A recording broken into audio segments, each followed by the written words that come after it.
अरबपति रत्न जी टाटा का मार्मिक प्रसंग अवश्य जाने। मैं आपका चेहरा याद रखना चाहता हूँ ताकि जब मैं आपसे स्वर्ग में मिलूं तो मैं आपको पहचान सकूं और एक बार फिर आपका धन्यवाद कर सकूं। जब एक टेलीफोन साक्षात्कार में भारतीय अरबपति रत्न जी टाटा से रेडियो प्रस्तोता ने पूछा, सर आपको क्या याद है कि आपको जीवन में सबसे अधिक खुशी कब मिली?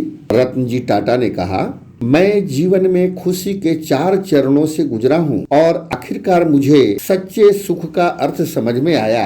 पहला चरण धन और साधन संचयन करना था, लेकिन इस स्तर पर मुझे वह सुख नहीं मिला जो मैं चाहता था। कीमती सामानों और वस्तुओं को इकट्ठा करने का दूसरा चरण आया, लेकिन मैंने महसूस किया कि इस चीज का असर भी अस्थायी होता है और कीमती चीजों की चमक ज्यादा देर तक नहीं रहती। फिर आया बड़ा प्रोजेक्ट मिलने का तीसरा चरण। वह तब था जब भारत और अफ्रीका में डीजल की आपूर्ति का 95% मेरे पास था। मैं भारत और एशिया में सबसे बड़ा इस्पात कारखाने का मालिक भी था, लेकिन यहाँ भी मुझे वो खुशी नहीं मिली जिसकी मैंने परिकल्पना की थी।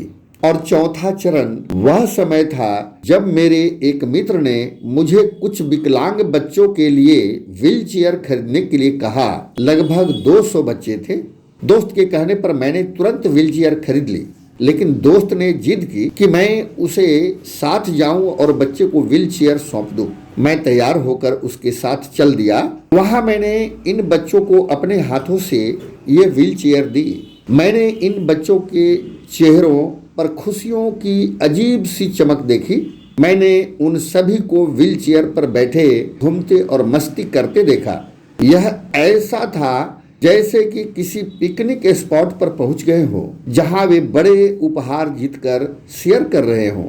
मुझे अपने अंदर असली खुशी महसूस हुई। जब मैंने छोड़ने का फैसला किया तो बच्चों में से एक ने मेरी टांग पकड़ ली। मैंने धीरे से अपने पैरों को छुड़ाने की कोशिश की, लेकिन बच्चे ने मेरे चेहरे को देखा और मेरे पैरों को कस कर पकड़ लिया। मैं झुक गया और बच्चे से पूछा, क्या तुम्हें कुछ और चाहिए? इस बच्चे ने मुझे जो जवाब दिया उसने न केवल मुझे झकझोर दिया बल्कि जीवन के प्रति मेरे दृष्टिकोण को भी पूरी तरह से बदल दिया। इस बच्चे ने कहा, मैं आपका चेहरा याद रखना चाहता हूँ ताकि जब मैं आपसे स्वर्ग में मिलूं तो मैं आपको पहचान सकूं और एक बार फिर आपका धन्यवाद कर सकूं। उपरोक्त शानदार कहानी का मर्म यह है कि हम सभी भी अपने अंतर्मन में झांकना चाहिए और यह मनन करना चाहिए कि इस जीवन और संसार और पूरी सांसारिक गतिविधियां को छोड़ने के बाद आपको किस लिए याद किया जाएगा। क्या कोई आपका चेहरा फिर से देखना चाहेगा? वहाँ यह सब मायने रखता है। इसी तरह की रोचक जानकारी के लिए